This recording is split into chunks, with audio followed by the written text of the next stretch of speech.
त्यही त भने सागर बाबु छुट्ने पो कहिले होला। कहिले आजसम्म लागु पदार्थ कस्तो हुन्छ भनेर देखेको नै छैन मैले। हेर्नुहोस्, जहिले पनि सत्यको जित हुन्छ भन्छन्।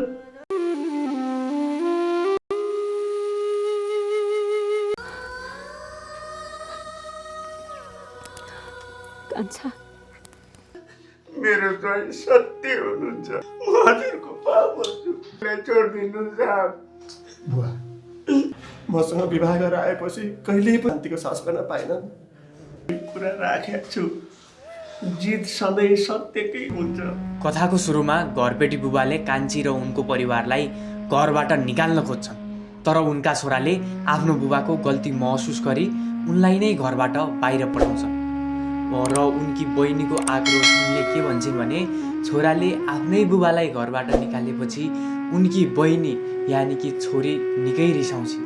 उनले आफ्नै बुबालाई घरबाट पठाउनु एकदम पाप भएको बताउँछिन् र पछि छोराले आफ्नो गल्ती पनि महसुस गर्छन् र बुबालाई जुनसुकै हालतमा पनि फर्काएर ल्याउने आफ्नो बहिनीसँग बाचा गर्छन् र अन्त्यमा बुबा र छोरी बीच सम्झौता हुन्छ, जहाँ बुबाले छोरालाई अबदेखि ठुलो स्वरमा नबोल्ने शर्त राख्छन्।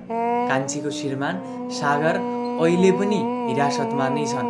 उनीमाथि बलात्कार, हत्या र लागु औषध सेवन जस्ता गम्भीर तर झुटा आरोपहरू लागेका छन्। तपाईँलाई के लाग्छ?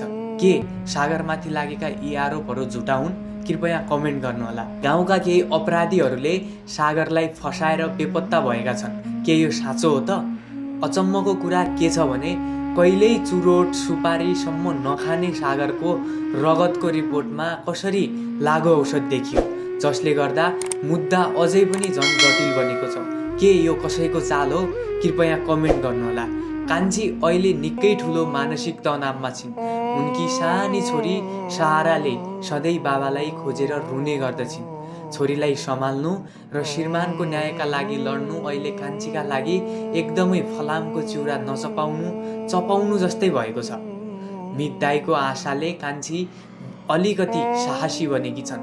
कान्छीले आफ्नो मितदाई जसले अपराधीहरू खोज्न गाउँ गएका छन् उनीमाथि ठुलो भरोसा गरेकी छिन्, तर मितदाईको फोन नलाग्दा उनी झन अत्तालिएकी छिन्।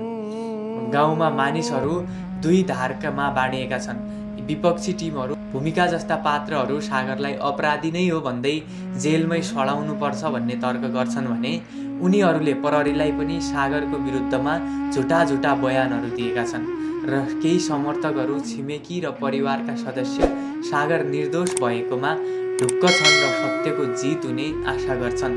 हेर्नुहोस्, जहिले पनि सत्यको जित हुन्छ भन्छन्। सागर अहिले हिरासतमा झुटो आरोप र षड्यन्त्रको शिकार बनेका छन्। कान्छी भने श्रीमानको न्यायका लागि भौतारी रहेकी र छोरीको हेरचाहमा व्यस्त छिन्।